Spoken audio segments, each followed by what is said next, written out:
Bonjour, que la paix soit sur vous. Une fois encore, notre pays est lâchement attaqué par le terrorisme.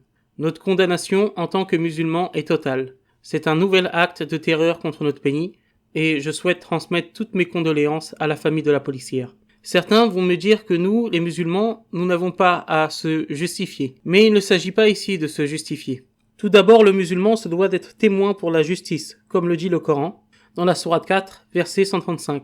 Ô les croyants, observez strictement la justice et soyez des témoins véridiques, comme Dieu l'ordonne, fût-ce contre vous-même, contre vos pères, mères ou proches parents. Si Dieu nous demande dans le Coran d'être justes, même à notre propre détriment, ou à celui de nos parents, qu'en est-il d'être juste et de condamner un acte commis par une personne qui agit faussement au nom de notre religion? Car oui, c'est au nom de notre religion que ces animaux, que ces fauves enragés attaquent notre pays. Il est donc normal que le Français moyen se demande, est-ce que l'islam enseigne réellement cela? Tout comme si ces attaques avaient été commises au nom du bouddhisme ou du christianisme, nous aussi on se poserait ce genre de questions. Aussi, il ne faut pas tout mélanger. Ce n'est pas parce que M. Darmanin attaque notre communauté en voulant imposer des lois qui vont réduire nos libertés que nous ne devons pas condamner le terrorisme. Certains vont également nous dire, oui, mais pourquoi condamner alors que eux ne disent rien lorsque les musulmans se font attaquer?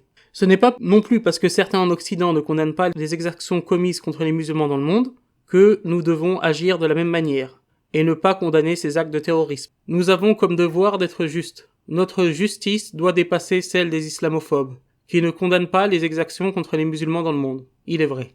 Nous savons bien que nos condamnations seront moquées par les islamophobes, qui nous accuseront de taquilla, de mentir au nom de l'islam. Cependant, on connaît leur légendaire cohérence, car un jour ils vont demander où sont les musulmans pour condamner le terrorisme?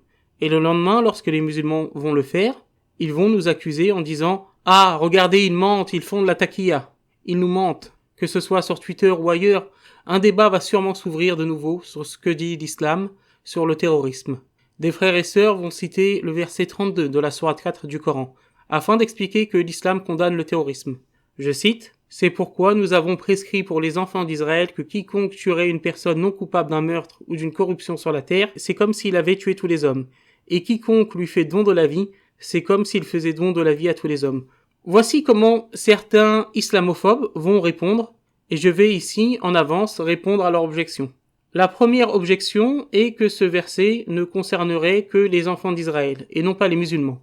Sauf que cette objection ne se base sur rien. Premièrement, elle n'est pas logique, car le Coran ici nous parle de cette prescription comme une prescription universelle. Car rien n'explicite que c'est une prescription uniquement aux enfants d'Israël.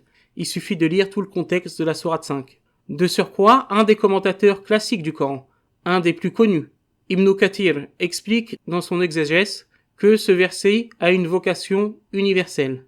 Ibn Kathir rapporte une narration de Abu Huraira, que Dieu soit satisfait de lui, qui dit « À l'époque où il y avait eu une rébellion contre Uthman, j'étais entré en s'écriant « Ô prince des croyants, je suis venu pour te secourir. » Et la lutte paraît inévitable.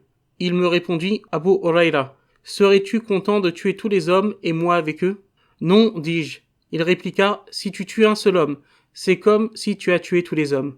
Quitte-moi et tu en seras récompensé sans être responsable d'aucun péché. » Je partis et m'abstiens de me battre. Donc, cette narration est une preuve évidente que pour la première génération de musulmans, ce verset concerne bien tout le monde et non pas simplement les enfants d'Israël, puisque Uthman cite ce verset à Abu Huraira, celui qui tue un homme, c'est comme s'il avait tué tous les hommes. Cela montre bien que pour la première génération de musulmans, ce verset a une vocation universelle. Donc oui, en tant que musulmans, nous pouvons citer ce verset pour répondre à ceux qui affirment que l'islam encourage le terrorisme. Enfin, certains vont nous citer le verset suivant, le verset 33. La récompense de ceux qui font la guerre contre Dieu et son messager et qui s'efforcent de semer la corruption sur la terre, c'est qu'ils soient tués ou crucifiés, ou que soient coupées leurs mains et leurs jambes opposées, ou qu'ils soient expulsés du pays. Ce sera pour eux l'ignominie ici-bas et dans l'au-delà, et il y aura pour eux un énorme châtiment. Et ils vont nous dire que c'est la preuve, que le verset 32 qui affirme que si quelqu'un tue un être humain, c'est comme s'il avait tué tous les hommes, que ce verset n'est pas absolu, mais que cela ne concerne que les musulmans entre eux. Donc, que cela voudrait dire que ce verset concernerait les musulmans, donc si un musulman tue un autre musulman, c'est comme s'il avait tué toute l'humanité. Car dans la logique de ces islamophobes, ceux qui sèment la corruption sur la terre, c'est les non-musulmans, c'est ceux qui refusent l'islam. Alors tout d'abord, c'est faux. ceux qui sèment le désordre sur terre, la corruption, cela inclut notamment les bandits de grand chemin, les criminels. Mais imaginons que certains savants aient inclus dans la catégorie ceux qui répandent la corruption sur la terre, ceux par exemple qui insultent le prophète Mohammed, que la paix et la bénédiction de Dieu soient sur lui. Même si on acceptait cela, cela ne justifierait toujours pas le terrorisme, et le verset 32 concernerait toujours autant les musulmans, tout comme les non-musulmans. Pourquoi ? Tout simplement car ces deux versets, 32 et 33, ne sont pas contradictoires. Ils concernent tout simplement deux choses différentes. Le premier, le verset 32, concerne la règle générale pour l'individu, c'est-à-dire vous et moi. L'interdiction du meurtre est absolue. Je le répète, absolue. Tout comme l'un des 10 commandements dans la Bible dit « tu ne tueras point », qui veut en fait dire, on va le voir plus tard, « tu n'assassineras point ». Pourquoi tu n'assassineras point plus précisément ? Car dans le cas de la Bible, par exemple, certains crimes nécessitent la peine de mort, notamment dans l'Ancien Testament. On peut le voir dans Genèse 9:6, où il est dit que celui qui versera le sang de l'homme par l'homme perdra son sang, car à l'image de Dieu, il créa l'homme.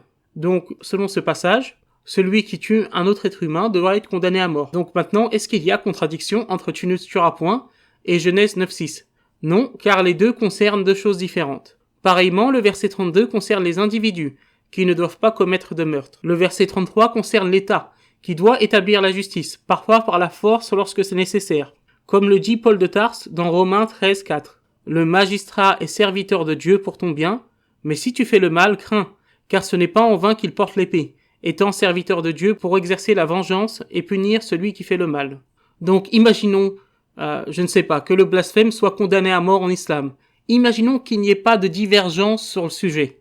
Même dans ce cas, le musulman n'a aucun droit de tuer cette personne, de faire quoi que ce soit. C'est l'État musulman qui doit appliquer la justice avec un tribunal, des institutions, etc. Malheureusement, notre société qui baigne dans l'illettrisme religieux ne comprend plus ce genre de distinction entre l'individu, là dans ce cas l'interdiction formelle du meurtre par un individu, et le fait que l'État soit parfois obligé d'appliquer la peine de mort. Et je suis sûr d'avoir déjà fatigué un certain nombre de personnes. Lorsqu'on donne une explication qui ne rentre pas dans le format d'un tweet, on a malheureusement déjà perdu le débat dans la tête de beaucoup de personnes.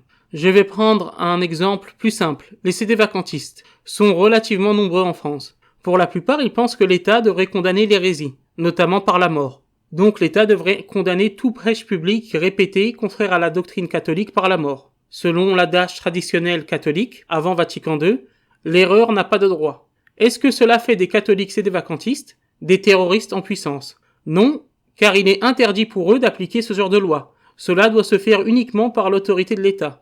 Un CD vacantiste ne peut pas tuer par exemple un blasphémateur ou un hérétique. Cela, selon même leur doctrine, doit se faire par un État qui est catholique. Donc même en prenant la compréhension la plus dure du verset 33, en considérant de manière la plus large expression ceux qui répandent la corruption sur la terre, en y incluant des personnes qui ne sont pas incluses de base dans cette catégorie, même comme ça, le terrorisme resterait toujours fermement et sans ambiguïté condamné par l'islam. Donc oui, en tant que musulmans, nous pouvons citer le verset 32, qui dit que celui qui a tué un homme, c'est comme s'il avait tué toute l'humanité.